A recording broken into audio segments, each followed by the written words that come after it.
하나님 사랑으로 뜨겁게 변화되게 하여 주옵시고, 하나님 이 세상을 성령이 충만하여 하나님 이 동요가 많고 이렇게 거친 세상 가운데서 오직 하나님의 은혜를 하나님 증거하는 말씀의 믿음으로 승리하며 살아가는 그러한 은혜의 사람들이 다 되게 하여 주시옵소서. 예수님의 거룩하신 이름으로 기도드리옵나이다. 아멘. 할렐루야. 출애굽기는 총 40장으로 구성되어 있습니다. 그런데 학자들은 크게 이 출애굽기를 세 부분으로 나누게 됩니다. 첫 번째 부분이 1절부터 18절까지 엑소더스 사건, 즉 출애굽 사건을 다룬 그러한 사건으로 내러티브로 설명을 하고 있고, 그리고 두 번째 본문은 19장부터 35장까지 이 하나님의 율법을 받는 그러한 율법에 관한 장에 대해서 설명을 합니다. 그리고 마지막 36장부터 40장까지는 이 태버너클, 즉 성전에 관한 그러한 설명으로 이 출애굽기는 세 가지 내용에 집중을 하고 있습니다. 그런 차원에서 봤을 때에 오늘 18장을 우리가 생각해 보게 되면 출애굽 사건의 마지막 장이 담겨져 있는 것이죠.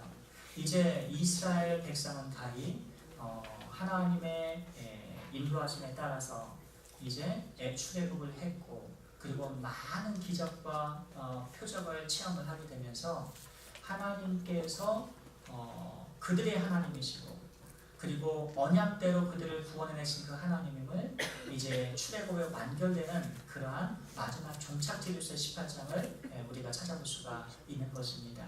그리고 18장부터 이제 19장부터 35장까지는 그러한 하나님을 나는 너희의 하나님이고 너희는 나 여호와의 백성이라는 이러한 언약 가운데 있는 언약이 다져지는 그러한 본문 가운데 있는데, 오늘 18장에서 우리가 생각해 봐야 될 것은 이 출애굽의 마지막 그러한 과정으로서 정리로서 이 18장에서 우리에게 주시고자 하는 하나님의 말씀의 뜻이 무엇이겠는가라는 것입니다. 이제 이스라엘 백성들은 예전에 그 노예 생활을 했던 노예 집단과 같은 그러한 사람들이 아닙니다. 전에는 세상의 노예였고 죄의 노예였지만, 애굽에 종살이하던 자들이었지만, 하나님이 그 세상에서 구원해내신 이상 이제는 새롭게 변모가 되고 하나님 백성으로서 민족 국가로서의 다시 다듬어지는 그러한 과정에 있는 것입니다. 그러니까 지금 이스라엘 출애굽기 18장의 이스라엘 백성들의 모습은 첫 번째로는 이제 죄로부터 자유롭게 된 그러한 출애굽의 마지막 종착지에 와 있는 부분이고, 그리고 시작으로서는 하나님 백성으로서 하나님을 어떻게 섬겨야 될 것인가는 언약 관계로서의 첫 종을 울리는 그러한 출발점이라고 볼 수가 있겠습니다. 그런데 오늘 우리는 이 모세가 이 자기의 장인 어른을 만난 그러한 과정을 우리는 본문을 함께 살펴보았습니다. 이제 장인 이드루의 그러한 권고를 통해서 이제 모세의 사역에는 큰 변화가 찾아오게 되고, 그리고 그 변화된 그러한 사역으로 말미암아 더 힘있고 그리고 조직적이고 능력 있는 그러한 국가로서의 이제 형성이 되는 기틀을 마련하게 되는 그들의 변모된 모습을 우리가 살펴보게 됩니다. 그러므로 오늘 하나님의 말씀을 통해서 우리 예일교회뿐만 아니라 여러분의 가정과 직장, 여러분 우리의 모든 삶이 하나님의 그 은혜로 오늘 말씀 들은 이유로 바뀌고 변화되고 개혁되는, 그래서 더 멋지게 크게 능력 있게 변모되어 나아가는 그런 크신 하나님의 은혜가 있기를 축원을 드리겠습니다. 첫 번째, 우리는 이 모세의 사역에 대해서 우리가 좀 살펴보아야만 합니다. 보통 지도자들은 공적인 사역과 사적인 사역에 대한 막대한 그런 책임을 지고 살아가게 됩니다. 오늘 모세에게도 이 가정 사역과 동시에 이스라엘 백성을 이끌어야 되는 공적 사역의 모습을 보게 됩니다. 그런데 이 모세는 이 두 가지 사역을 굉장히 충실하게 잘 감당했던 모습이 보여지게 되죠.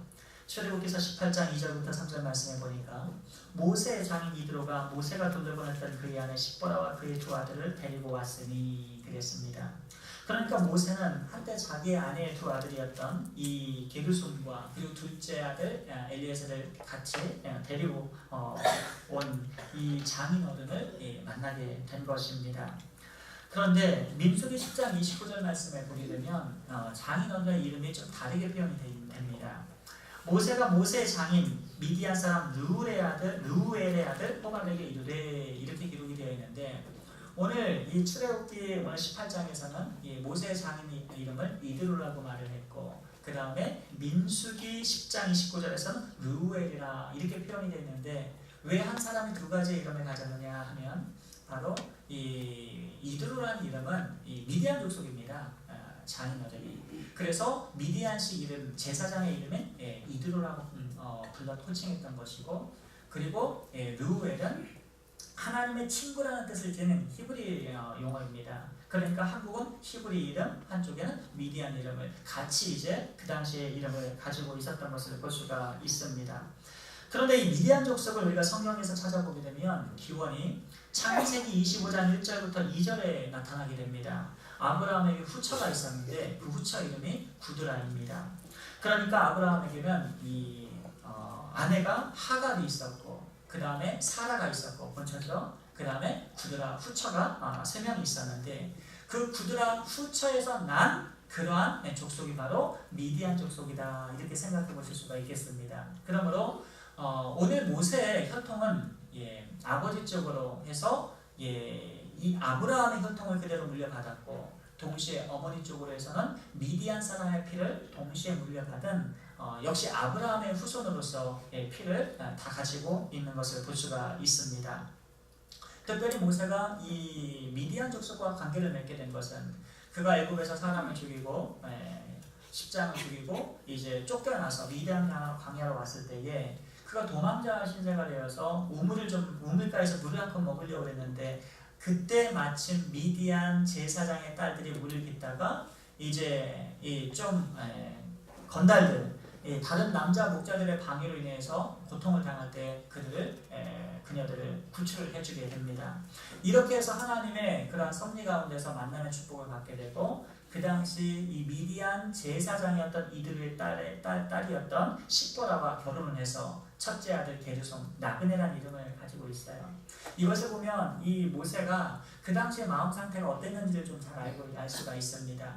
나는 이제 왕자의 모습에서 다 내려놓고 이제 세상은 다 나그네의 길이구나. 내가 나그네로서 이 미디안까지 쫓겨왔는데 삶의 소망이 없었던 거죠. 그냥 다 뺏기고 다 내려놓고 몸뚱아리 하나만 간신히 가지고 생명을 왔는데 이젠 삶의 재미도 없었을 거예요. 그랬는데 한 여인을 만나서 아이를 낳았고 그 아이 이름을 나그네다. 모든 게 다 지나가는 거니까 그런 모세의 마음을 잘 대변하는 그 이름을 지어지게 됩니다. 그런데요, 두 번째 아이를 낳았을 때는 그 이름은 엘리에셀이라고 지었습니다. 놀라운 변화가 일어난 것에서 그의 삶에 있어서 이 엘리에셀이라는 의미는 나의 하나님은 나의 도움이시라, 이런 말씀입니다. 이제 십보라와 제사장의 딸인 이 십보라와 이렇게 결혼을 하게 되면서 어머니한테 배워왔던 신앙과 그리고 삶 가운데서 아내와 하나님에 관한 대화를 많이 나누게 되면서 그의 삶과 생각이 바뀌어지게 된 것입니다. 여러분, 인생에 있어서 가장 큰 축복이 무엇이냐면요, 우리의 영혼이 변화하는 것입니다. 우리의 영혼이 하나님의 은혜로 가득하고 하나님을 알아가고 주님을 만나는 것보다 이 땅에서 더 큰 복은 없는 것입니다. 세상에 집착함을 사랑하는 것이 오늘날 현대인들의 모습들입니다. 그러나 세상을 향해서 그렇게 열심히 집착을 해서 돈도 많이 벌고 열심히 내가 배우기도 배웠고 많은 그러한 권력을 가졌고 모든 걸 다 취했지만 결국 나이가 들고 나니까 이 모든 것이 다 헛되고 헛되도다. 이것이 솔로몬 왕의 그러한 고백이지 않았습니까? 우리 인생은 사실은 알고 보면 성경의 말씀처럼 보이다가 잠깐 없어지는 안개에 불과합니다. 나그네처럼 지나가는 것이 우리 인생일진데 우리에게 가장 큰 복은 바로 하나님을 인하여 기뻐하고 주를 위하여 살아가는 천국을 향해 걸어가는 이 삶이 가장 복된 삶임을 믿고 감사하시기를 바라겠습니다. 어쨌든 모세는 이 십보라와 함께 두 아들을 키우면서 40년 동안 미디안 생활을 하게 됩니다. 그런데 우리는 출애굽기서 4장 24절부터 26절의 말씀을 떠올릴 필요가 있습니다.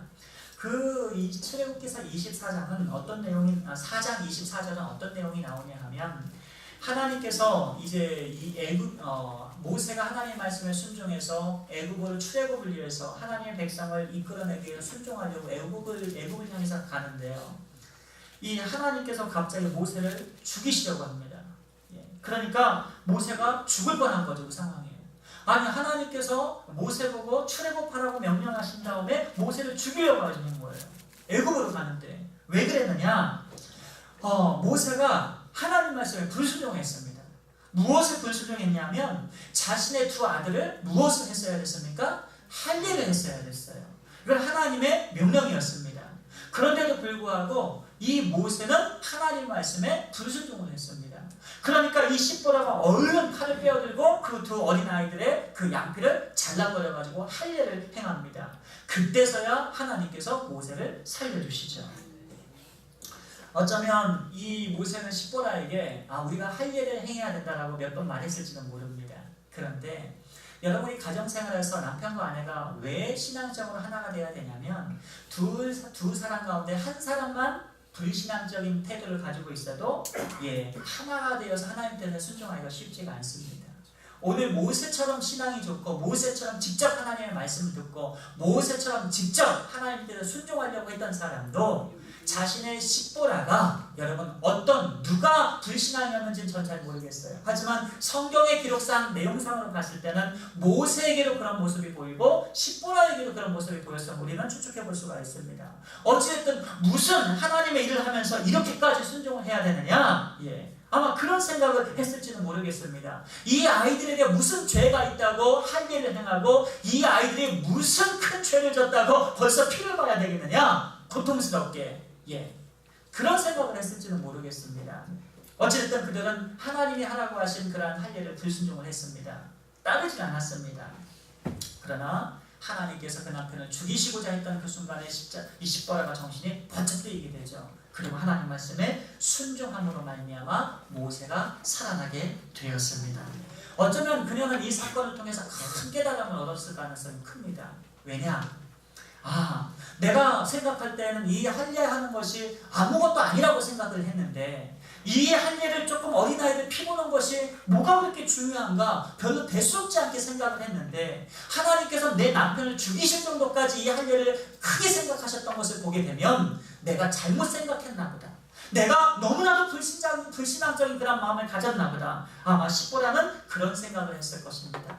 그래서 내가 이렇게 불신앙적으로 대한다면 내 남편이 하나님의 큰 사역을 감당하는데 내가 걸림돌이 되면 어떡하나 그런 생각을 가졌을 것입니다. 그러면서 양피를 피우는 다음에 십보라가 한 말이 있어요. 당신 나에게 피난편입니다.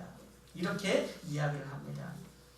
그리고 놀랍게도 출애굽기서 4장 이후부터 18장 오늘 본문 말씀까지 단 한 번도 십보라와 그 자녀들 이야기는 기록이 되어 있지를 않습니다. 왜 그러냐 하면 이제 십보라와 그 두 아들은 그동안에 미디안의 장인 이드로의 집에서 그쪽으로 돌아갔기 때문인데 누가 돌려보냈는지 성경에서 잘 기록이 되어 있지 않습니다. 둘 중에 하나겠죠. 모세가 내 사역에 걸림돌이 되니까 잠시만 친정에 가 있으시오 이렇게 말했을 수도 있고 또 반대로 십보라가 깨달은 바처럼 내가 남편이 하나님의 큰 사역을 하는 데 있어서는 내가 새롭게 마음을 다잡지 않고는 하나님의 말씀에 제대로 순종하지 않고는 내가 큰 걸림돌이 되겠다 싶어서 두 아들을 데리고 갔을 수도 있었을 것입니다. 하지만 이유가 어찌됐든 간에 오늘 출애굽기서 18장이 되니까 미디안 광야에 들어오는 순간 장인 이드로는 이 십보라와 자기 딸과 손자들을 데리고 와서 모세에게 다시 가족으로 뭉쳐지는 그러한 모습을 우리는 보게 됩니다. 여러분, 오늘 이 아버지로서의 모세의 모습을 보게 되면 공적인 사역에도 최선을 다했지만 결국에는 우리는 하나님의 백성으로서 또 인간으로서 가정을 책임지고 가정의 책임을 잘 감당하는 그러한 하나님이 사람이 되어야 합니다. 이 시대는 가정이 무너지고 있습니다.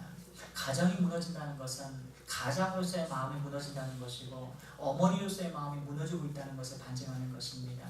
그러나 이 무너지는 그러한 세상을, 사회를 누가 일으켜야 되느냐? 바로 여러분이 일으키셔야 됩니다. 우리 모두가 그리스도인으로서 무너진 가정들을 일으키고, 그러려면 우리의 영혼이 살아나고 우리의 영혼이 하나님 말씀에 충만한 은혜를 덧입어 성령이 충만해서 죽은 자를 살리고 영혼을 새롭게 하시는 하나님의 말씀을 증거함으로 국가를 세우고 사회를 새롭게 하는 그러한 하나님의 백성으로 살아가시기를 원하겠습니다. 사회적으로 문제가 되면 1998년 IMF 시대에 많은 분들이 돈을 벌겠다고 밖으로 나가셔서 돈을 벌다가 자녀들이 망가졌습니다. 그리고 정확하게 20년 후가 되니까 사회적인 문제로 떠오르게 되었습니다. 그때 자녀 교육을 받지 못했던 자녀들, 그리고 부모로부터의 사랑을 받지 못했던 그 자녀들이 인성이 파괴가 돼가지고 20년 뒤에 사회적 범죄율이 급등해버리게 됩니다. 여러분, 지금 우리 사회에 가장 중요하신 건 뭐냐면, 여러분, 우리가 돈 버는 것도 중요하지만 제일 중요한 것은 우리의 영혼을 하나님대로 보존하는 것입니다. 우리의 자녀들이 하나님 자녀로 키워내는 것이고, 그리고 온전한 사람은 반드시 역사를 바꿀 수 있을 만한 하나님의 힘을 공급해 주십니다. 요셉과 같은 자가 나와야 되고요, 다윗 같은 자가 나와야 되고요, 다니엘 같은 자가 우리 교회에서 나와야 됩니다. 하나님의 백성들의 자녀들이 일어나야 되는 것이죠. 그러려면 오늘 모세처럼 이 사회생활이나 공적사역도 우리가 최선을 다해야 되겠지만, 가정사역에 자녀들을 잘 믿음으로 키워내시는 주님의 백성이 되시기를 축원을 드리겠습니다. 이런 모세의 사역은 예수님의 사역을 예표합니다. 예수님은 십자가상에서 물과 피를 다 쏟으시면서 마지막 칠언가상에서 중요한 말씀을 하시는데, 요한복음 19장 27절 말씀은 이렇게 말씀하십니다. 또 그 제자에게 이르시되, 보라, 내 어머니라 하신데 그때부터 그 제자가 자기 집에 모시니라 그랬습니다. 그러니까 예수님께서 33세 나이로 십자가에 못 박혀 죽으시면서 자신의 모친인 마리아를 제자 요한에게 부탁하고 운명하신 것입니다. 이것을 보면 이 예수님께서도 공적 사역과 함께 가정 사역을 절대로 소홀히 하지 않으셨다는 것을 우리는 보게 됩니다. 그뿐만 아니라 사도 바울조차도 디모데전서 5장 8절에 중요한 말씀을 했는데, 누구든지 자기 친족, 특히 자기 가족을 돌아보지 아니하면 믿음을 배반한 자요 불신자보다 더 악한 자니라, 이렇게 말씀을 했습니다. 그러므로 우리 예수 믿는 사람은요, 가정을 잘 지켜야만 됩니다. 자녀를 잘 지켜야 되고요, 그리고 남편은 아내를 사랑하고 아내는 남편을 사랑해줘야 됩니다. 그리고 이 가정에서 하나님의 은혜가 넘쳐나고 성령이 충만해서 이 가정이 풍성해질 때 공동체, 교회도 뜨거워지게 되고, 교회가 온전해질 때 이 세상에 하나님의 말씀으로 쫙 은혜가 가운데 변화되는 역사가 일어나게 되는 것을 믿어야 하는 것입니다. 이런 축복된 삶을 사시기를 축원을 드리겠습니다. 또 한 가지 모세의 사역을 보게 되면, 이 모세는 이 말씀 사역자 아니겠습니까? 모세는 하나님을 증거하는데 정말 뒤지지 않고 앞다퉈서 하나님의 말씀을 증거하는 삶을 살았습니다. 오늘 이드르에게도 만나자마자 모세가 이드르 장인어른을 데리고 장막안으로 들어가는 모습을 볼 수가 있어요. 그래서 이 모세의 전도를 받고 이드르가 하나님 사람으로 구원을 받게 됩니다. 출애굽기서 18장 7절 8절 말씀 제가 읽어드립니다. 모세가 나가서 그의 장인을 맞아 절하고 그에게 입맞추고 그들이 서로 문안하고 함께 장막에 들어가서, 모세가 여호와께서 이스라엘을 위해 바로와 애굽 사람에게 행하신 모든 일과 길에서 그들이 당한 모든 고난과 여호와께서 그들을 구원하신 일을 다 그 장인에게 말하매 그랬습니다. 이 장인과 함께 장막 안에 들어가서 모세가 무엇을 했느냐? 하나님께서 자기를 어떻게 불러내시고 소명하시고 어떻게 역사하셨는지, 출애굽하셨는지, 그리고 어떤 기적을 보여주셨는지, 홍해 사건과 수르와 마라의사 사건, 르비딤의 무리와 반석 사건, 그리고 아말렉 전쟁과의 사건, 많은 하나님의 행하신 일을 다 장인에게 얘기를 했어요. 그런데 이 이드로가 변하게 된 것입니다. 사랑하는 성도 여러분, 사람은요, 이 하나님께서 우리에게 왜 언어를 주셨냐면, 언어는 사람을 변화시킵니다. 좋은 말을, 생명의 말씀을 들으면 영혼이 살아나는 거고요. 그리고 사망의 말과 죽음의 음침한 말, 부정적인 말을 듣게 되면 영혼이 죽게 되어 있어요. 그래서 여러분, 우리는 항상요 살아나는 말을 들어야 됩니다. 생명의 하나님 말씀을 들어야 돼요. 살아난다, 은혜 주시는 성령이 충만한 그런 능력의 말씀을 듣고 우리가 힘을 받아야 되는 거죠. 오늘 이 이드로가 하나님의 말씀을 듣고 모세를 통해서 어떻게 변화가 받았냐면요, 먼저 9절 말씀 한번 같이 읽습니다. 함께 읽어요. 시작. 이드로가 여호와께서 이스라엘에게 큰 은혜를 베푸사 애굽 사람의 손에서 구원하심을 기뻐하여 그랬습니다. 이드로가 하나님 말씀을 듣고 모세의 말을 듣고 먼저 기쁨이 막 샘솟기 시작을 했습니다. 여러분, 사위가 하나님의 은혜로 구원받았다는 얘기를 듣고 매우 이 이드로가 기뻐했습니다. 여러분, 누군가가 성공했다는 말을 듣고 정말 같이 기뻐해 주는 사람은요, 그 사람을 정말 좋아하고 사랑하니까 기뻐해 주는 것입니다. 여러분이 사업이 잘 됐어요. 그럼 기뻐해 주는 사람이 있어요. 그 사람, 여러분 진짜 그 사람은 신뢰도 될 사람입니다. 우리 여러분 속담 말 속에, 우리 격언 가운데 사촌이 땅을 사면 배가 아프다는 그런 말이 있습니다. 여러분, 이것은 사촌지간에 질투와 경쟁심이 가득하기 때문에 기뻐해 주지를 못하는 거예요. 서로 사랑하지 않으니까, 미워하니까 남 잘 되는 거를 사촌지간인데도 못 보는 것입니다. 그러나 사랑하는 성도 여러분, 부탁을 드립니다. 여러분, 가정을 사랑하시고 이웃을 사랑하십시오. 그리고 이 교회를 더 사랑하십시오. 그래서 주위 사람들이 잘 되는 것을 정말 내일처럼 잘 된 것처럼 기뻐하십시오. 그러면 하나님께서 여러분을 복되고 복되게 하실 줄을 믿습니다. 그리고 이 이드로가 10절 말씀을 보니까 이렇게 말씀합니다. 이드로가 이르되 여호와를 찬송하리로다. 너희를 애굽 사람의 손에서와 바로 손에서 건져내시고 백성을 애굽 사람의 손 아래서 건지셨도다. 이렇게 하나님을 찬양하는 모습이 보입니다. 여러분, 하나님의 말씀을 들으니까 이 영혼이 살아나니까 안에서 영혼이 춤을 추도 하나님을 찬송하게 되는 거예요. 여러분, 이것은 택한 백성에게 나타나는 하나님의 역사입니다. 사랑하는 성도 여러분, 저는 우리 교회가 하나님을 매일매일 찬송을 했으면 좋겠습니다. 여러분, 하루를 살아도 똑같이 살지 않습니까? 내가 원망하고 불평하며 낙심하며 살아도 하루는 가게 돼 있고요, 하나님을 찬양하며 살고 기뻐하며 하나님께 다 맡기고 즐거워하며 살아도 하나님 하루는 지나가게 돼 있어요.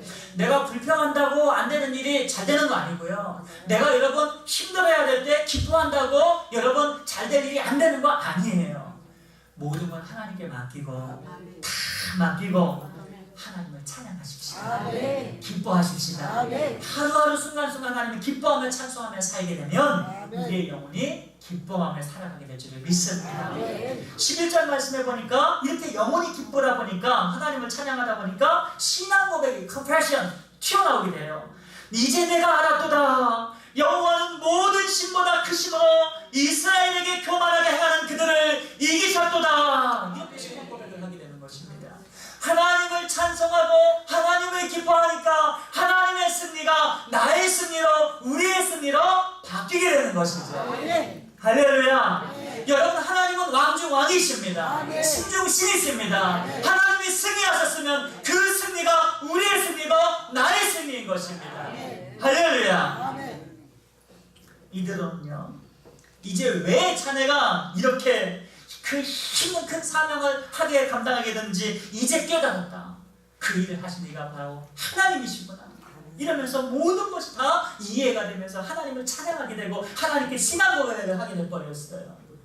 여러분, 우리가 하나님을 믿으면서 때때로 힘든 일을 당할 때가 있습니다. 고난을 당할 때가 있어요. 내 삶에 부치는 일을 다 경험할 때도 있어요. 그러나 오늘 이들의 고백을 보게 되면 모세가 전한 그 하나님 말씀을 듣고 나니까, 시간이 지나고 나니까 이제 내가 깨달았도다. 이제 여호와는 모든 신보다 크시도다. 내가 이제 알았도다 라고 고백할 날이 반드시 올 때가 있습니다.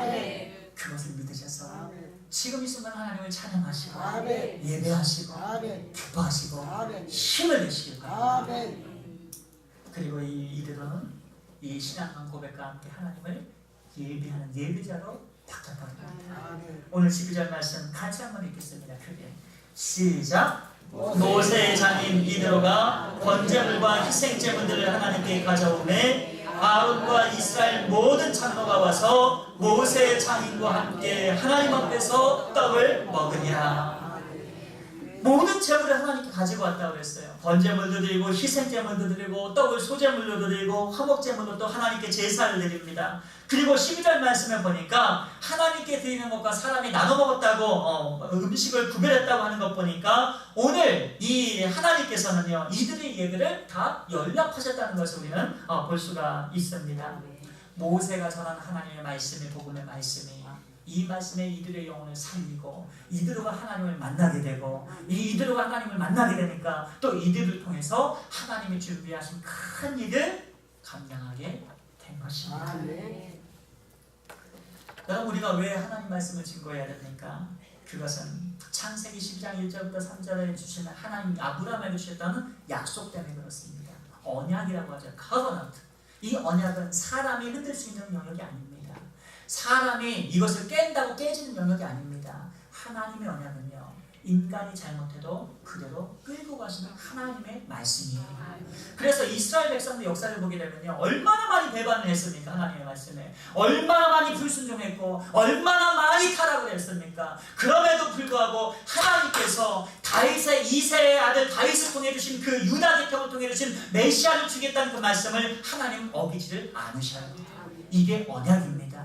때때로 하나님 우리가 좀 잘못해도 하나님이 약속하신 부분 그대로 끌고 가시고 성취케 하시는 우리 하나님이시라는 거예요. 그 하나님께서 아브라함에게 뭐라고 약속을 하셨냐면 여호와께서 아브라함에게 이르시되 너는 너의 본토 친척 아비집을 떠나 내게 지시할 땅으로 가라. 내가 너로 큰 민족을 이루고 내게 복을 주어 내 이름을 창대케 하리니 너는 복의 근원이 될지니라.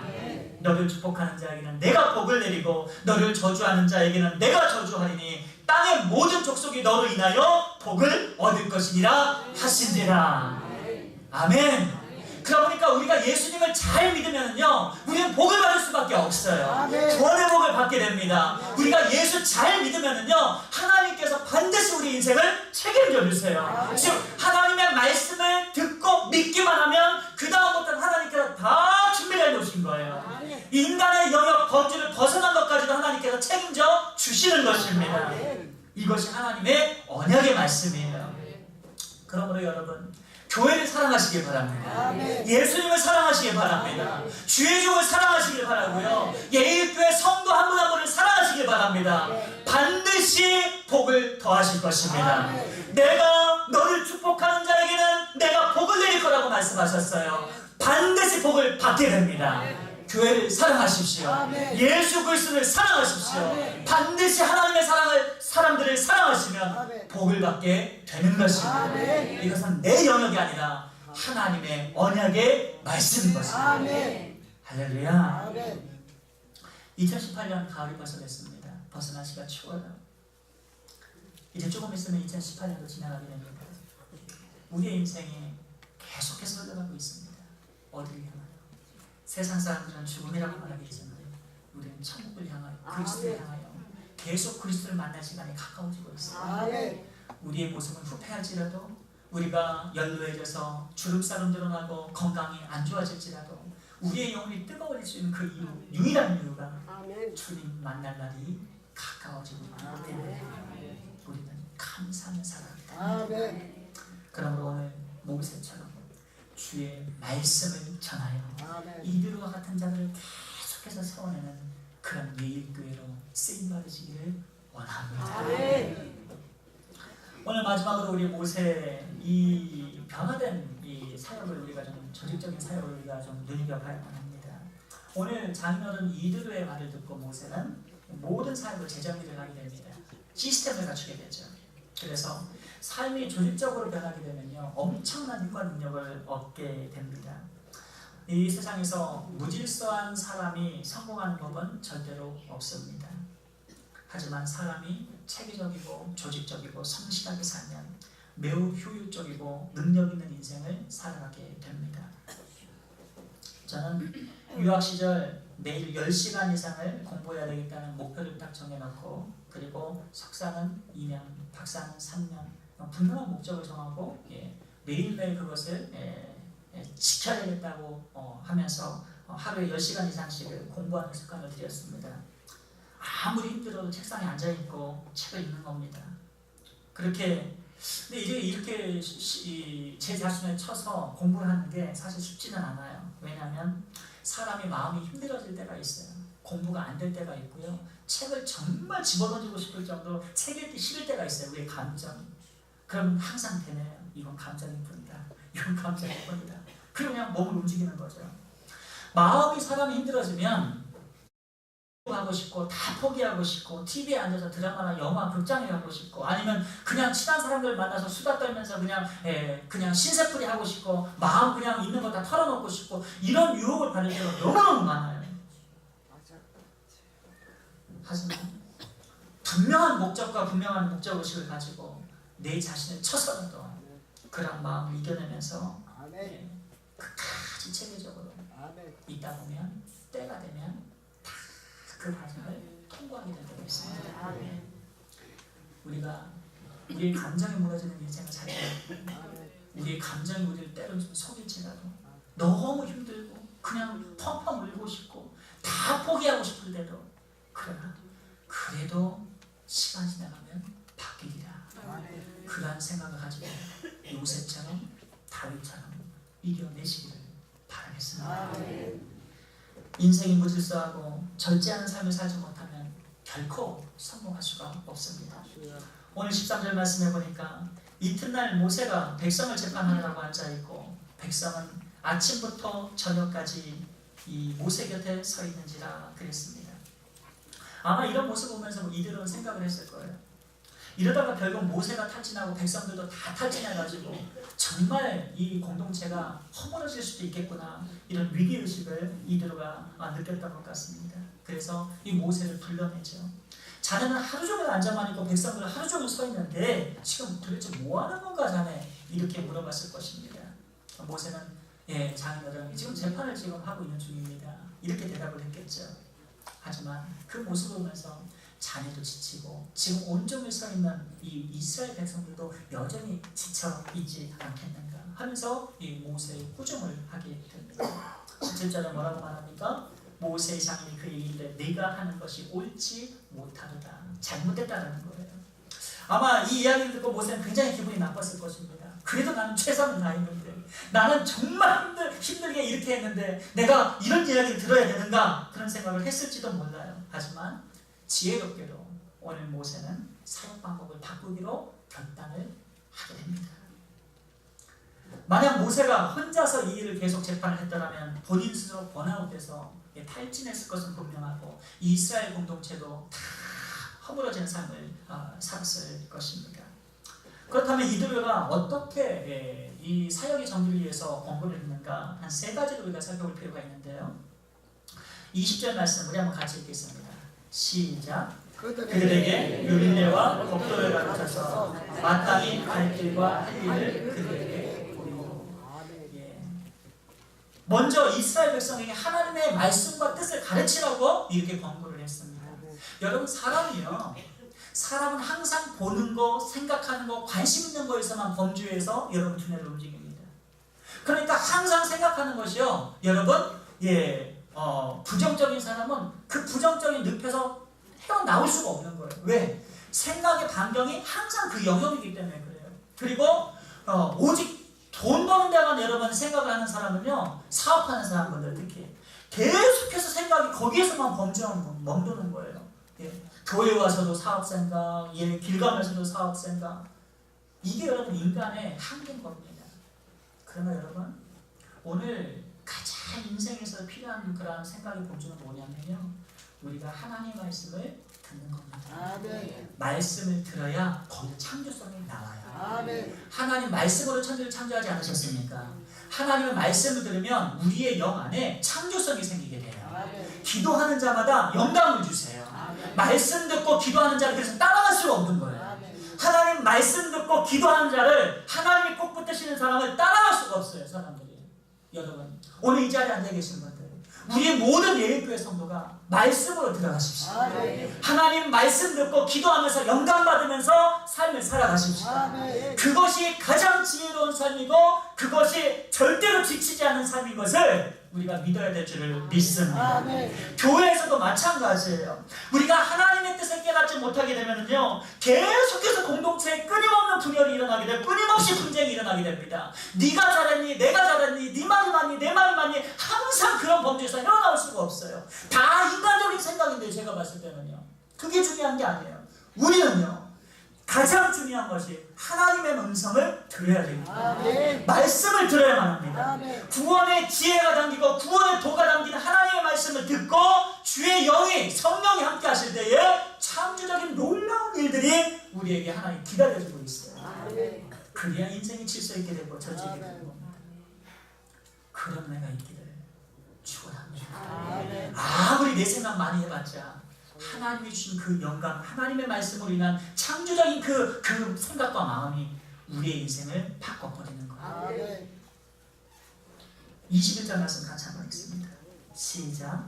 너는 또 온 백성 가운데서 능력 있는 사람들 곧 하나님을 두려워하며 진실하며 불의한 이익을 미워하는 자를 살펴서 백성 위에 세워 천부장과 백부장과 50부장과 10부장을 삼아. 지금 이드로는 모세에게 뭐라고 말을 했냐면 백성 가운데서 신앙과 능력, 덕과 재량에 겸비한 자들을 그 양수겸장한 자를 택해서 세워라, 리더로 세워라, 이렇게 얘기를 합니다. 그 사람들이 너를 대신해서 공동체를 든든하게 받쳐나갈 거다, 이렇게 권고를 합니다. 그래서 지금 우리 장로교회도 장로님도 계시고 안수집단도 계시고 권사님들도 계시고 그 집사님들도 계시고 리더들이 있는 거 아니겠습니까? 오늘날 교회에도 여기서부터 사역의 원리가 나오는 것입니다. 담임 목사가 없어도 모세가 잠시 자리를 비워도 그 모든 일들의 작은 일을 다 책임있게 해주는 거예요. 만약 그 천부장과 백부장과 50부장이 자기들이 해야 될 일을 이거 모세한테나 가라고, 이건 내일 하니까 다 모세한테 그냥 처리하라고 하라고 이렇게 버리면 이 공동체는 붕괴됐을 거예요. 근데 이 덕과 재량이 겸비된 사람들이에요. 어떤 마음이냐? 마음이 덕이 있는 사람들이에요. 아, 얼마나 지도자가 힘들까? 이거 말고도 얼마나 하나님 앞에 말씀 듣고 이 지도하는데 힘이 들까? 그래서 도울 생각으로 선한 마음을 가지고 능력 있는 사람들이 모세 옆에 짱짱하게 받쳐주고 있었던 거예요. 그러니 이 공동체가 든든히 서갈 수밖에 없죠. 이 노예 집단이 바뀌어버려가지고 국가를 일으키는 민족으로 거듭나게 돼버리게 된 것입니다. 사랑하는 성도 여러분, 우리 교회가 거듭나려면요, 정말 지도자를 사랑하고 위에서 정말 덕과 재량이 겸비된 사람들이 선한 마음을 가지고 좋은 마음을 가지고 책임있게 내 자리를 지켜내겠다, 이런 분들이 있으면 우리 교회 놀라운 그러한 국가를 일으킬 만한 그런 교회로 세움을 받게 될 것입니다. 아멘. 여러분, 공동체에서 가장 위험한 사람이 무엇인지 아십니까? 무능력한 사람이 아니에요. 무능력한 사람이 아니라 능력이 뛰어나면서 덕이 없는 사람입니다. 그런 사람이 제일 회사에서도 무섭고요, 국가에서도 제일 무서운 사람이에요. 지도자가 한 번 잘못해버리게 되면요, 국민들이야 서민들이야 다 죽든 상관이 없어요. 나만 잘 먹고 그리고 나만 잘 되면 되는 이런 마인드를 가진 사람이 똑똑하잖아요. 그럼 제일 큰 사고를 치게 됩니다. 공동체는요, 괜찮아요.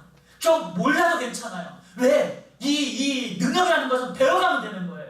시간이 지나가면 능력은 채워지게 돼 있어요. 반주하는 거요, 처음엔 힘들 수 있어요. 그러나 5년, 10년 계속해서 연습하면 언젠가는 능력이 채워지게 돼 있어요. 할렐루야. 가장 중요한 게 뭐냐? 덕 있는 마음이에요.